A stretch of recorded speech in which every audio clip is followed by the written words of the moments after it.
This data is a little out of date, but basically in 3 years our community grew, so we're up to about 40,000 members now, and we saw massive amounts of traffic. So we've actually seen about 45 million page views to date, which is, considering it's only the world of orthopedics, that's actually a big number. So recently we launched MacOrtho, kind of on the back, that's for USMLE's step 1, 2, and 3 for medical students. Within 2 weeks that have been used by 80% of the countries on the face of the planet. And it's just, it's amazing how quickly this content can spread.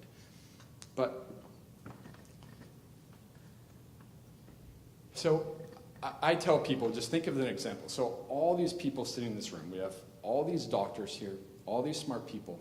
If you guys spent this hour of me talking out, doing your thing, operating, doing research, think of the value added to society. And me coming here and just talking, it's really massive value destruction. You guys would all be much more productive out thinking on your own, doing your own things. So the same concept is true for Orthobullets. We're very proud of the fact that it's a valuable educational resource and that people read that, and we're happy that we have 45 million page views. But it's just a glorified magazine. That is nothing special.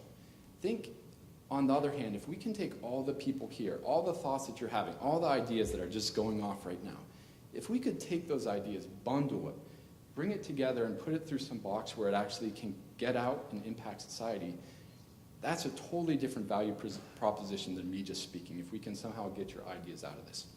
So the whole concept behind Orthobullets is, what we care about is gathering the knowledge of all the people using the site. So when we talk about it, what we think is important is what we call upstream clinical data. If we can gather the insights from all these experts, that's something important. So if you look at this chart here, this is just, we summarize people commenting on cases, people voting on cases, people making comments, quoting studies. And so far to date, we've seen about 12 million what we call clinical insights. So this is upstream data, very different than downstream data. And the holy grail in medicine has always been, okay, we understand the concept of a second opinion. It's good. Why can't we get 500 opinions on how to treat a patient? And it's always been, it's very difficult to doctors to take the time to help another doctor, just because we don't have the time. We're that busy.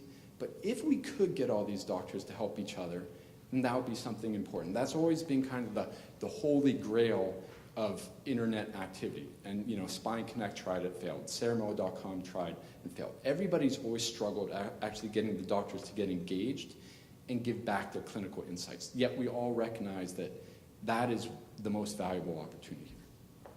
So we and a few other people out there have kind of gotten lucky in this regard.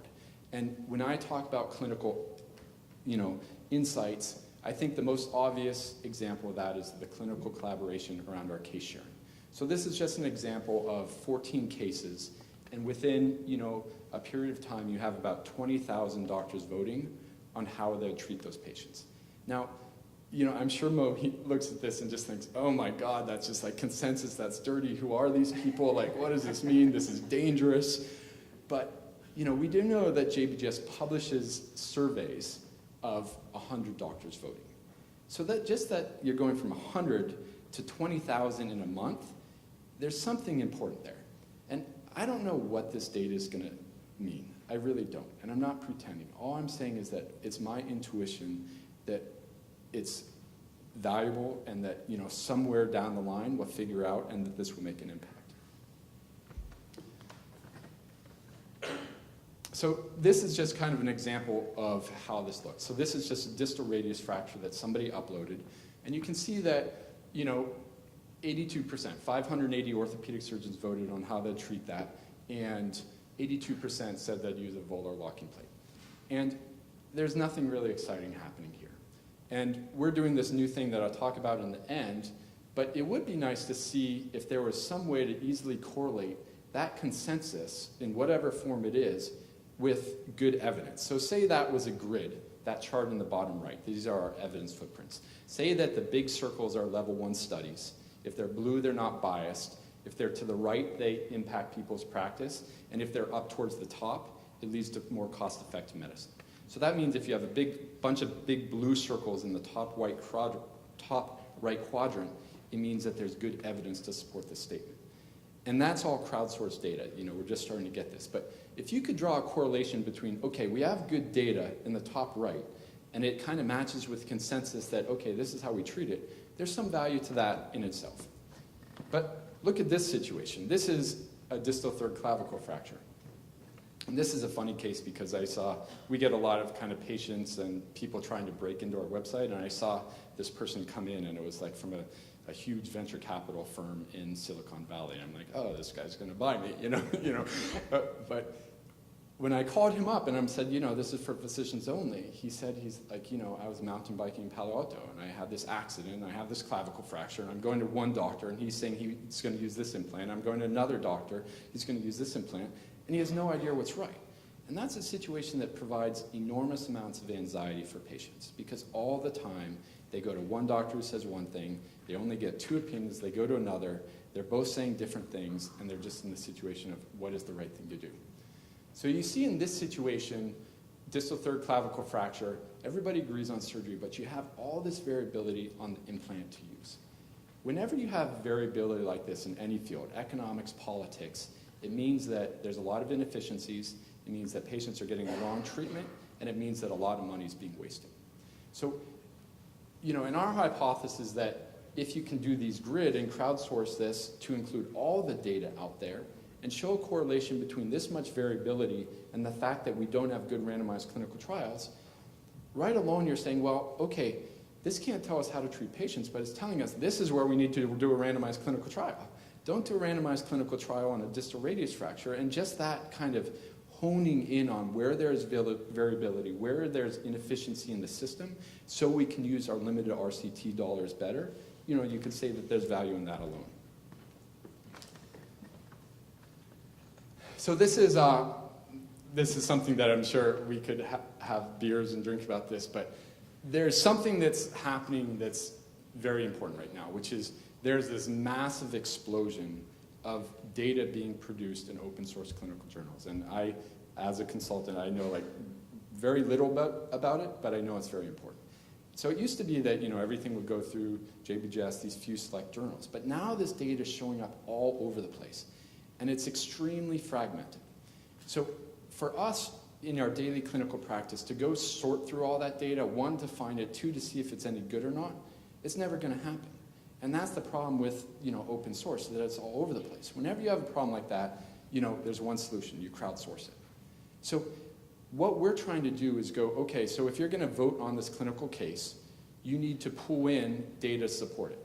And you can pull in some case series of 20 patients from an open source journal in another country. But that act of having one person in our community go actually find that article and crowdsource that approach of actually finding it is a very important step. And then if you can have him bring it back into the community, so he's bringing that study back in and saying, I would treat it this way because of this study, then the question is, well, should we listen to this study?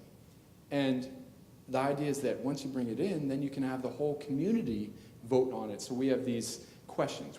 Everybody votes on the articles in the same four conventions. What is the level of evidence? What is the clinical impact? Will it lead to more cost-effective medicine? And is it biased? And the idea is that if we can get our community of 40,000 doctors, whenever they see a case, to go out, search this massive amount of rapidly expanding data that is so dirty and all over the place, who knows what we can do with it, but tackle that as a community and bring it back in and actually filter for the value of it, the quality of it as a community, then that could be an important step forward. And I don't know if it's going to work, but it's something that we're excited about. That's what the internet does well. It connects, there's a solution for every problem. The question is, where is that solution? Is it in a village in Nepal? Is it in this country? And if you can get your problem to that solution and bring those fits together, then you have opportunities to fix things. And so I met Katie on the internet. Another example is my 4 developers. I have 4 developers in Eastern Europe.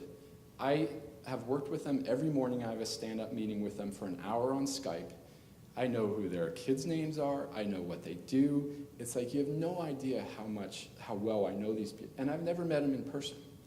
So think about why we do such a bad job taking care of patients. It's because they come in the office, we only have 7 minutes, they're gone, you don't know these people. It doesn't surprise me that there's a 25% misdiagnosis rate. So to me, taking good care of a patient is very simple. It's a matter of finding the right doctor who cares.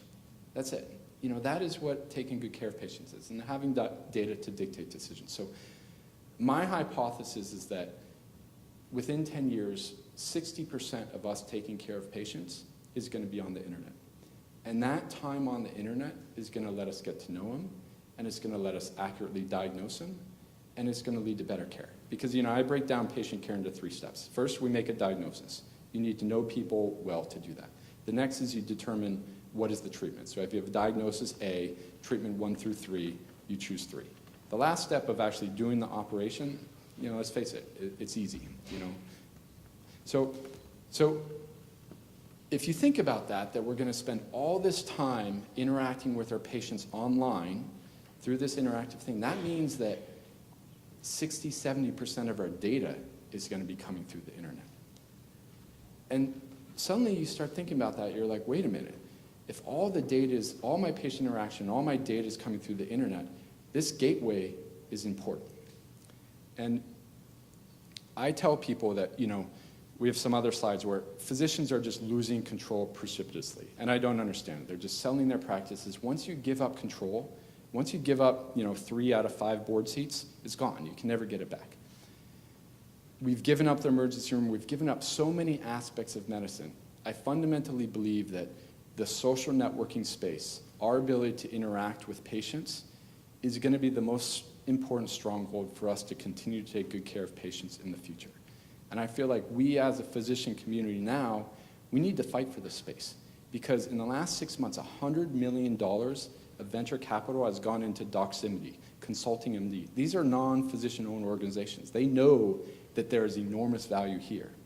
And if we lose this turf now to those companies, it's going to significantly limit our ability to take good care of patients in the future, because we know what happens if data ends up in other people's hands. We know it from kyphoplasty, all these different situations. Suddenly we're going to have other people using this data to tell us how to treat our patients.